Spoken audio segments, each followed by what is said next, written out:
Hey guys, what's up and welcome back to another video.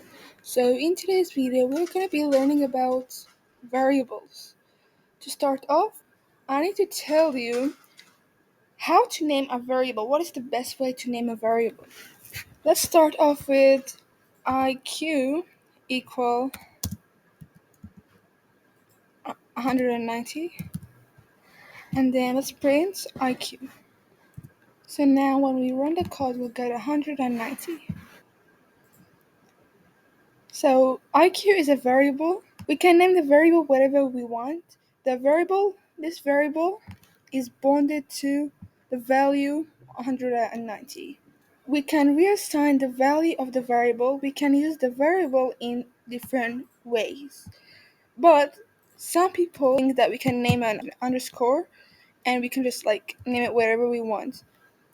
We can, but it's not a good practice, so I don't recommend to use this method at all.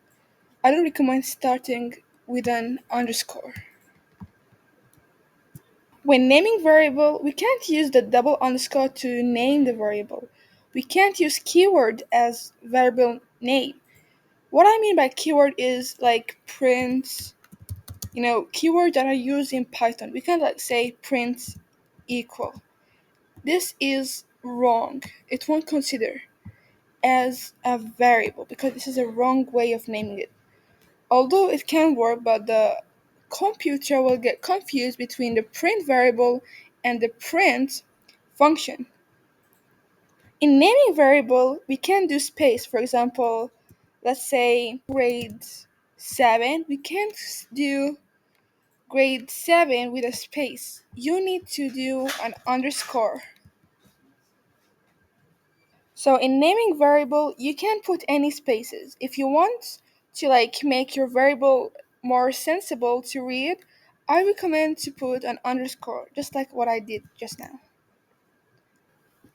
Also, we can't name a variable that starts with a number. This is wrong, wrong, wrong. You can't do it. You can't do it at all.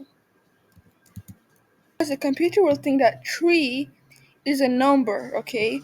But it doesn't think that we're doing it as a variable. So as you can see, the color is different. The color here is green, and then the variable color, which is IQ, is in black color.